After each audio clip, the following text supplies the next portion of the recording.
C'est vrai, quand on voit toutes les étapes de la construction, tout ce qui a été fait en 18 mois, ça donne un peu des frissons. C'est vrai que tout s'est enchaîné. On oublie vite déjà le départ, mais 18 mois après, on est content du résultat.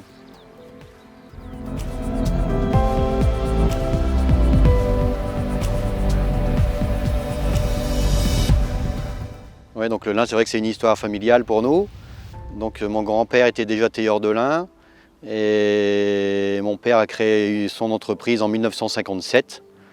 Donc on a pris la suite avec mon frère Christian en 84 et 88. Et maintenant on est rejoint par nos enfants, donc qui sont Quentin, Édouard et Charles. On est donc une équipe familiale. C'est vrai que ça paraît impressionnant, ce sera le projet d'une vie je pense. Ça fait une paire d'années qu'on y réfléchit déjà avec mon papa, mon oncle et mon cousin.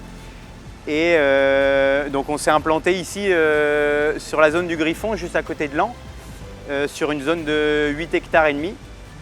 On a doublé nos capacités de production par rapport à notre usine initiale dans le nord.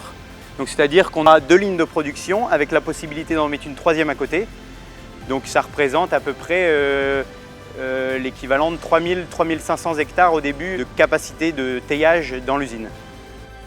Donc le côté magique du lin, c'est le fait de semer une graine au printemps, au mois de mars, et de retrouver 100 jours après une belle plante qui va nous fournir une fibre qui sera la matière première pour faire du fil, du tissu et toute la chaîne.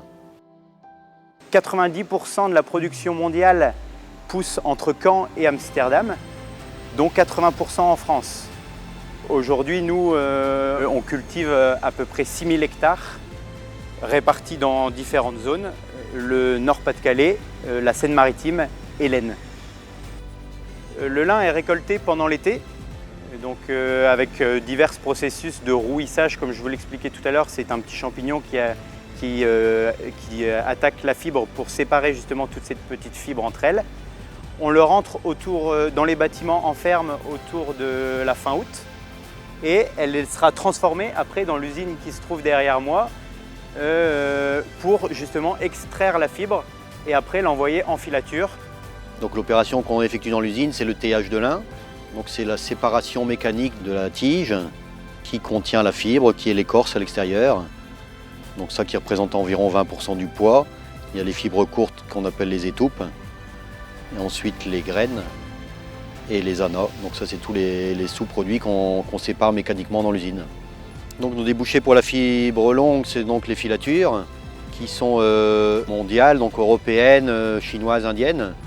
Donc on expédie dans les filatures qui transforment notre fibre en fil et ensuite revendues en tissu pour le textile. Ensuite les fibres courtes qui sont à destination textile également, ou papeterie ou matériaux composites pour remplacer la fibre de verre et la fibre de carbone. Ensuite on a les graines qui sont utilisées en alimentation du bétail et en huilerie.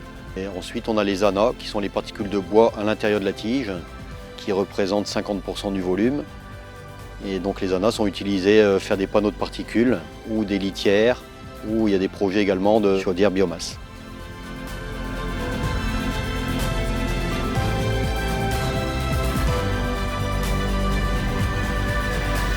C'est vrai que notre père a créé l'entreprise en 1957.